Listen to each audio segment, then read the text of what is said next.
If you've ever worked with business data, you know this feeling. It's probably one of the most common and definitely one of the most stressful problems you can run into. Today, we're going to break down exactly why SAP numbers don't always seem to match up between different systems, and more importantly, how you can be the one who calmly explains exactly what's going on. Ah, yes, the phrase that makes your stomach just drop into your shoes. Some senior stakeholder points a finger at that beautiful dashboard you built and says those dreaded words. Now, this is the moment where most people panic. But for you, this is where you get to shine. Okay? The very first and most important thing to do is just breathe. Seriously, this isn't a catastrophe. It's just a puzzle. Your job isn't to get defensive about the tool, it's to investigate, understand, and then explain the difference. And we are going to give you the exact playbook to do just that. So here's our game plan for today. First, we're going to reframe what this problem actually is. Then, we'll establish the single most important concept you have to remember. From there, we'll trace the data's journey to find the usual suspects. I'll give you a step-by-step checklist for your investigation. And finally, we'll cover how to communicate what you found like an absolute pro. All right, let's dive right in.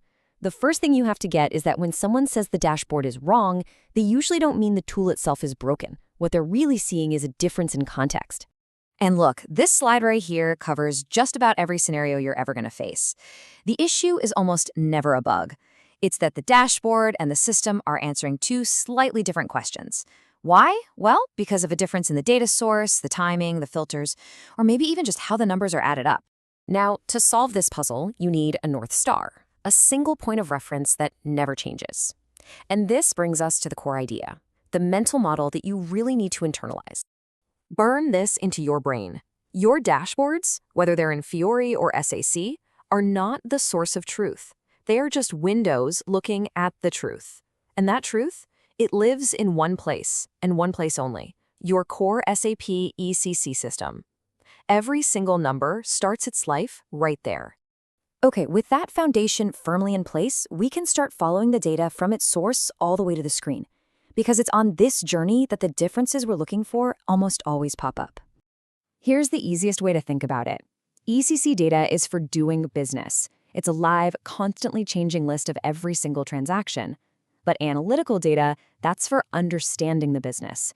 It's all summed up, aggregated, and filtered to show you trends, not what's happening second by second.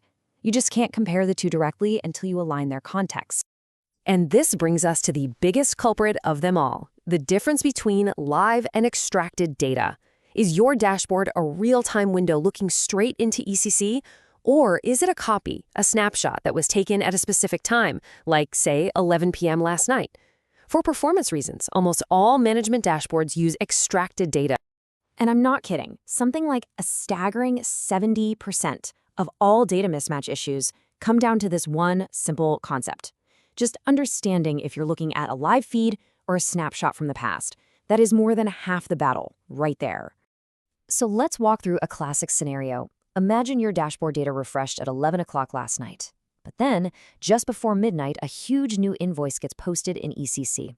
Well, the next morning, when your boss compares the live system to the dashboard, of course the numbers don't match. Nothing is wrong. They're just looking at two different points in time. And here's another one, a silent killer that gets people all the time. The very definition of time. A stakeholder says they want January sales. Simple enough, right? But what does that actually mean? Is it sales based on when the order was created, when it was delivered, when it was billed? Each one of those is a totally valid answer, but each one will give you a different total. And you know what? This applies to every single dimension you can think of. Are we looking at customers by the sold to party or the bill to party? Is the geography based on the sales org or some custom region? If the dashboard and the system report are slicing the data using different rules, the totals are going to diverge. It's that simple. Okay, so now we get the why. We understand the potential causes. Let's shift gears and talk about the how. Here is an actionable playbook you can use every single time this issue comes up. This is it. This is your survival checklist. Don't start arguing about the big total at the top. Instead, just calmly walk through these questions. Start with the basics. Okay, which two exact numbers are we comparing? Is this dashboard live or is it extracted? When was the last refresh? By going down this list step by step, you turn a tense confrontation into a cool, calm, collaborative investigation. Now, finding the answer is one thing, but communicating it effectively, That's a whole other skill. And it's what builds trust and really establishes you as the expert in the room. Just look at the difference here. A bad answer is something lazy, like, oh, SAC is a lag. That just creates doubt in the tool. But a good answer, it's precise. It acknowledges that both numbers are actually correct within their own context. It explains that context, and then it shows a clear path to getting them to match. This is how you build real trust. So, whenever you have to give your explanation, you want to structure it professionally, just like this. First, confirm the sources and the timing. Then you confirm the business logic, the filters and how things are summed up. And finally, this is the most important part. You offer to provide a reconciliation to show exactly how to align the two reports to prove they match. And let's be really clear about what's at stake here. This isn't just about debugging some report.